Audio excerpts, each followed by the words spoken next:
Being a child of the 80s and arcades, I'll always have a soft spot for a well-implemented beat-em-up. Throwing some combos to knock out some enemies will always offer up some fun. What is usually a novelty in the genre is seeing one that bucks the normal trend of 2D side-scrolling and tackles it in 3D. Since I have yet to see anyone pull this off at the same high level as their flattened brethren, I'm always excited to see developers going for it, but I have no doubts that it's a tall order. Then there's a game like Hot Blood, which doesn't just miss the mark for showing how the genre should be done properly in 3D.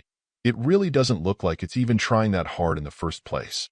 Honestly, I knew I was in trouble before I even began playing, when the pretty poorly drawn still animations of your character being caught trying on a bra in a dressing room by a zombie popped up.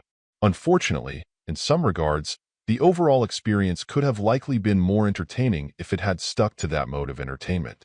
Instead, you'll be treated to what looks like a game made for systems more than a generation ago, and yet somehow performing terribly while seemingly doing nothing at all to push the hardware to its limits. Your job is simply to move around the mall, shop to shop, punching and pummeling any zombies that get in your way. You have very few moves to speak of. Those you have would best be described as drunkenly clumsy, and most of the time you'll learn how best to dash into your opponents and then simply wildly flail your way to success. While I am happy to say you're able to pick up weapons and things to help you out, the animations for using some of them, mixed together with the game's problems with clipping and other issues, more often tends to be terrible than not.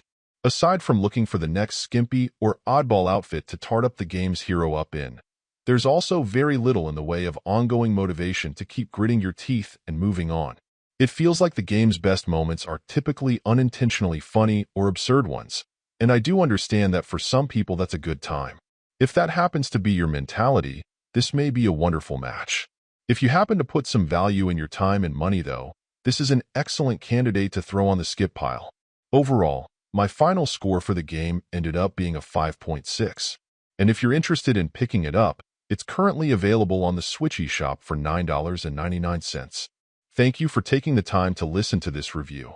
And if you'd like more information or ideas of indie games worth checking out on Switch, be sure to click on the link provided in the description. Until next time.